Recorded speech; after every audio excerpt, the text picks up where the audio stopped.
Okay, so hello everyone, and welcome to Whisky and Cynicism. This is another episode of Desert Island Drams, number 12, which has flown by the last 12 weeks.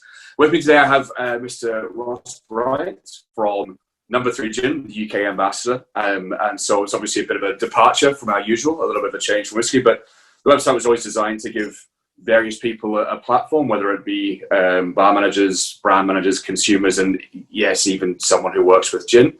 So, and we do talk about cocktails and stuff on the website. So I catch up with Ross about kind of gin as a category and how it maybe differs and could share some ideas with whiskey.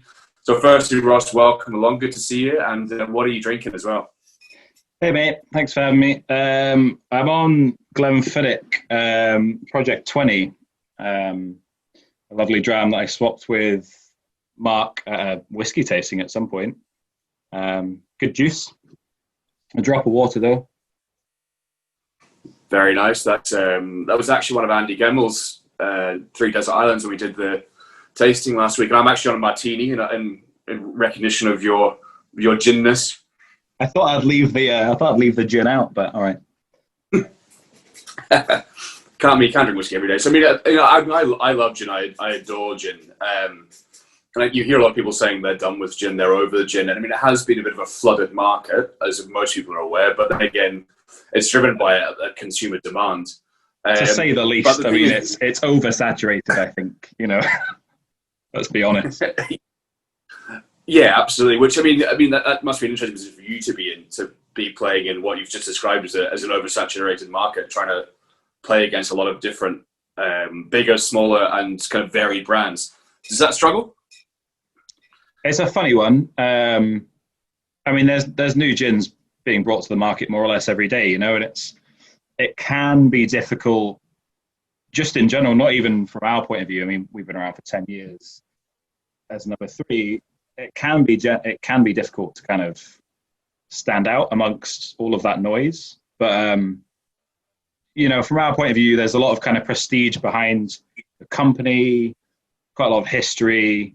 And, we work with a distillery that's been going for over 300 years. So even that's got kind of long-standing history. So, the kind of story behind it backs it up. The liquid hopefully does as well. So, yeah, there are certain points that can kind of push through. But, yeah, there's certainly a lot of noise to kind of speak over, let's say. Yeah, unlike being in a bar in Scotland where there's no noise to speak over just now. But I guess we should explain the story a little bit. So No.3 Gin is owned by Berry Brothers and Rudd, kind of very historic whiskey and wine merchants in the middle of London, independent bottlers as well. And the No.3 story is, you'll have to remind me. So launched in 2010, but we took 2 years to make it. We partnered up with Dr. David Clutton, the only man to have a PhD in gin. So he helped kind of shape the recipe, alongside a lot of kind of panel of experts and bartenders, writers, master distillers, a whole host of people. Took 2 years to do. We landed on the Royal De Kuiper Distillery in Schiedam, also family owned, much like Berry Bros and Rudd's. They follow very similar kind of principles as a company, which is really important to us. And obviously a distillery that's steeped in history. We've got our own still. It's 100 years old over, actually. Really small capacity. Is that where the name comes from, No.3, or is it an address? Or No, so No.3. So Berry Bros and Rudd was started in 1698 in No.3 St James's Street. So it's our home, really, and we've occupied that building ever since. That is quite a phenomenal bit of history. And I guess to look at gin as a category, compared to whiskey, where its identity struggles a little bit, there's kind of a lot of the old school tweedy tartan things that maybe some people cringe at, but I think is needed as part of whiskey. There's the modern, everyone should drink highballs kind of approach. It should be, sipping and mixing. And some people struggle to accept that both are actually okay. With gin, it's very much a mixing category, and people will buy a 45-pound bottle of gin and put tonic in it, whereas some people would be, find it abhorrent to do that, the equivalent with whiskey, kind of that price or single malt or age stuff. Do you think whiskey could learn a little bit from the kind of the versatility that gin provides itself?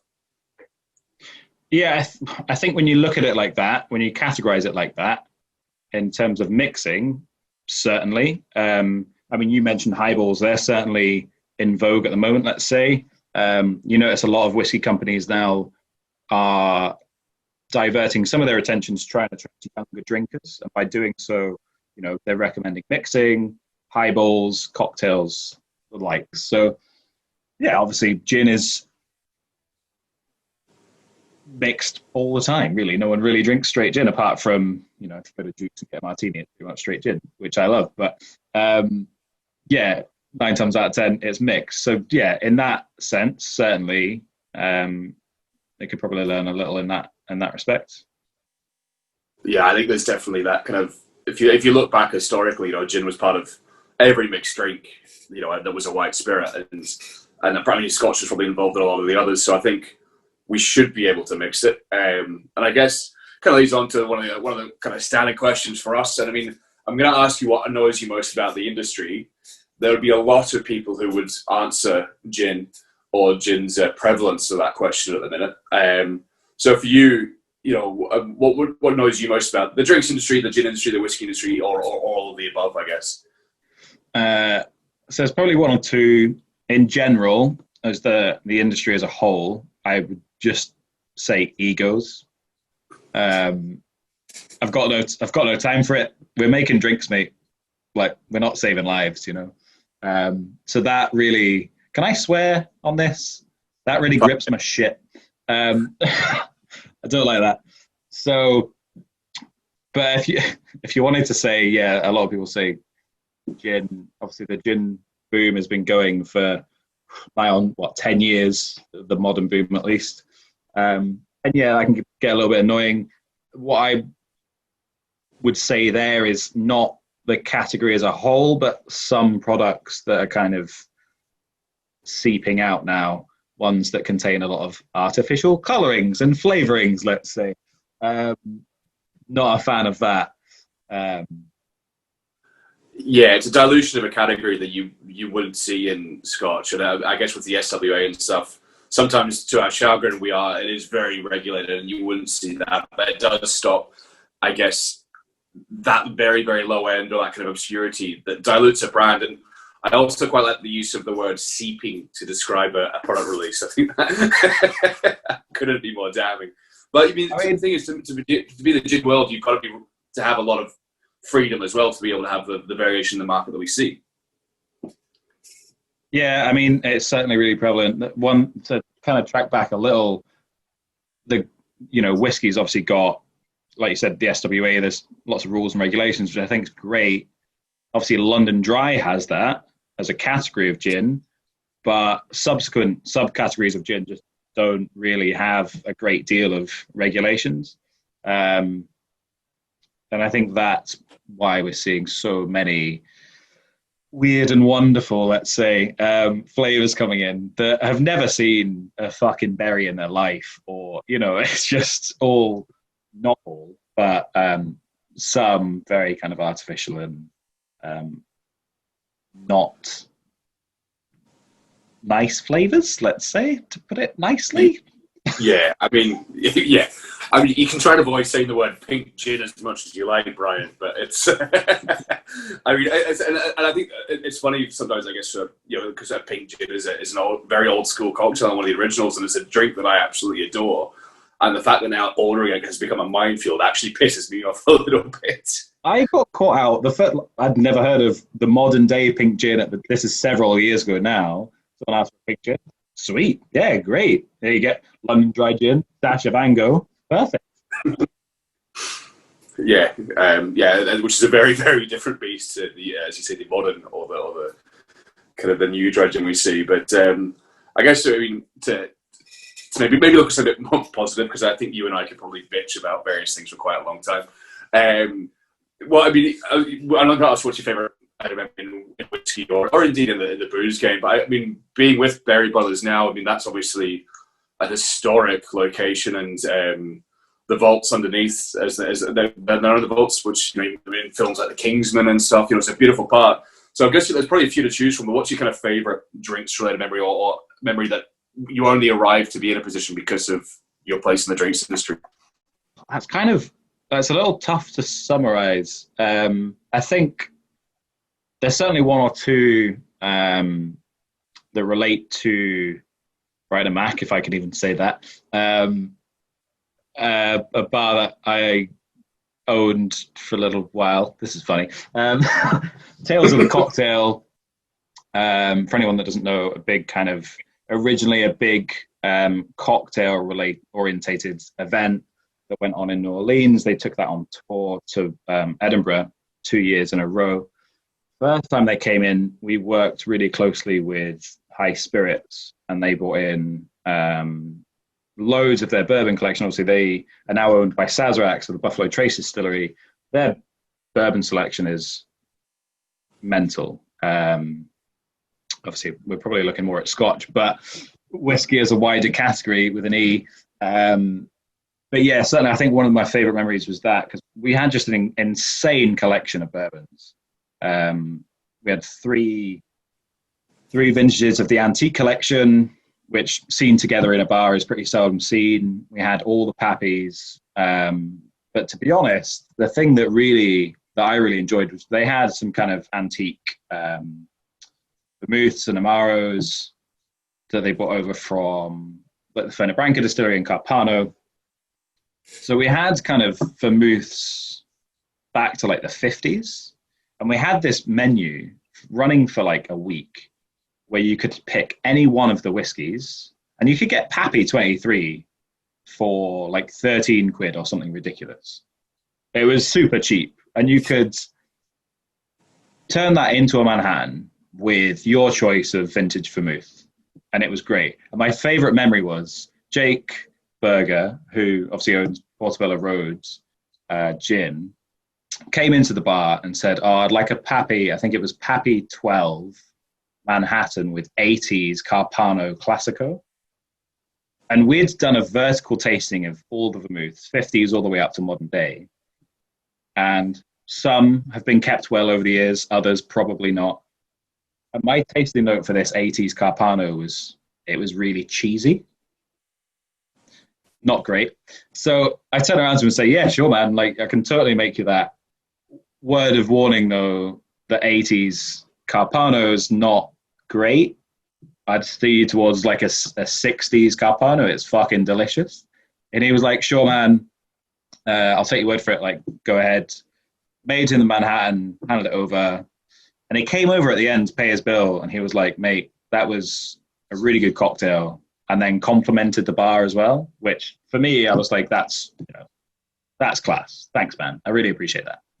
Yeah. From the liquid aspect, being fortunate enough to try, we're not talking whiskeys here, we're talking kind of older vermouths, but that was still pretty cool for me. And then to round it off, Jake Berger coming in, who I think's, an all-around nice guy, turn around saying, "Yeah, great bar, mate."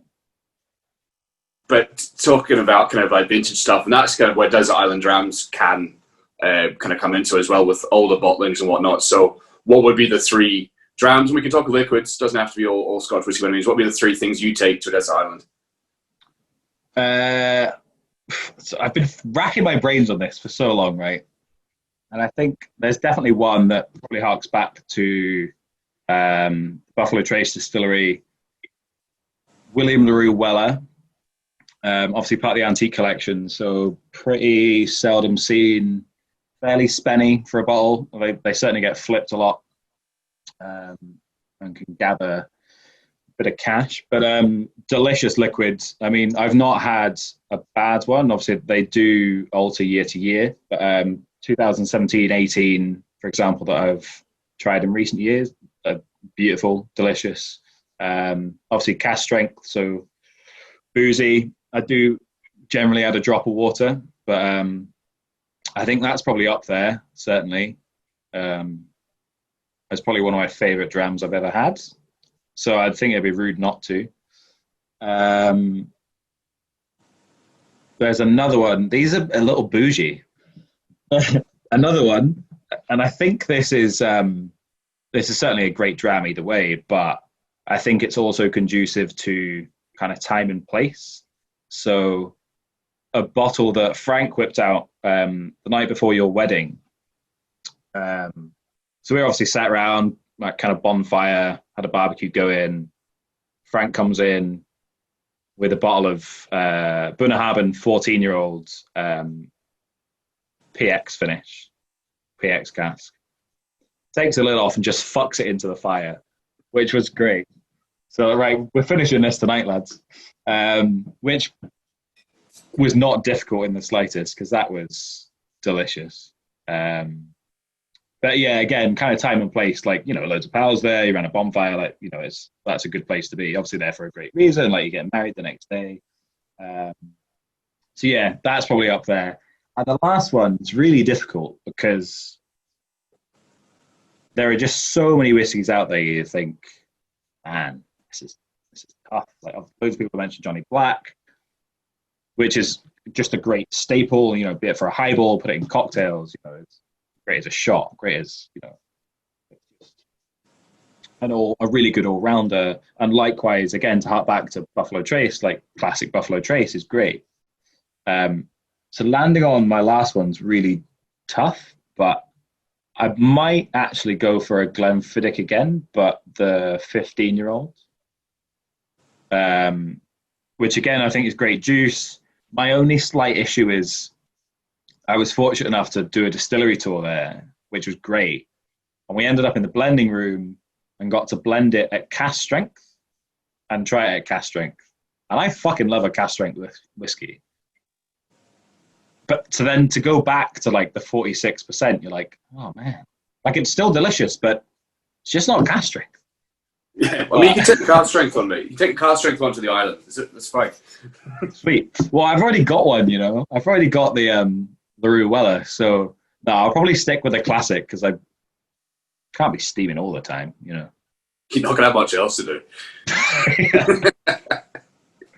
No, I'll stick with the classic, but I think just as a kind of all-rounder, pretty solid dram. I think across the board there, actually, it shows that I've got a bit of a sweet tooth, actually. Yeah, so actually, the Butterhaven PX, I'd kind of forgotten about that dram until you mentioned it, and that would probably be one of mine, I think, if it came down to it. I had to pick 3 recently for a tasting we did, and that was difficult. But obviously, there's some limitations there because you have to be able to get hold of that liquid. But if there was no holds barred, I think that Butterhaven PX is a very good shout. It was just so good because, you know, I mean, there's countless PX finishes out there, but this was probably the only one that I've had that tasted like PX. Obviously, with that full-bodied whiskey from Butterhaven, like really present, but had that finish of PX without the viscosity. You get all the flavour, but none of that cloying kind of viscosity that you attribute to a PX, which I've just never found in a PX finish before. Yeah, I mean, I think, yeah, and PX sherry's lovely, but you only have one. You know, there's a time and place in the meal thing. And I think as Sam, who I work with, describes whiskey like that, which is so heavily flavoured like that. He described it as just boozy sherry. So you're almost drinking whiskey mixed sherry rather than sherry finished whiskey. And I think that falls into that category for sure. I mean, you know that I'm a sherry fan anyway, but yeah, to kind of combine the two like that, you know, I think that was just a great example in my eyes of, you know, a great PX finished whiskey. Yeah, and it does match Butterhaven's kind of flavour profile. I mean, it's an interesting grab. It's nice to see a little bit of kind of bougie stuff come in because a lot of people have been very circumspect, which is also very respectable. But look, I won't take much of your time. I know you live in London now, so every second is worth money to you, I'm sure. So I won't take up more, mate. But it's lovely to see you, and hopefully you're back up in Edinburgh soon, and we can have a martini in person. Yeah, for sure, man. Thanks for having me. It's been good. Nice to catch up. Cheers.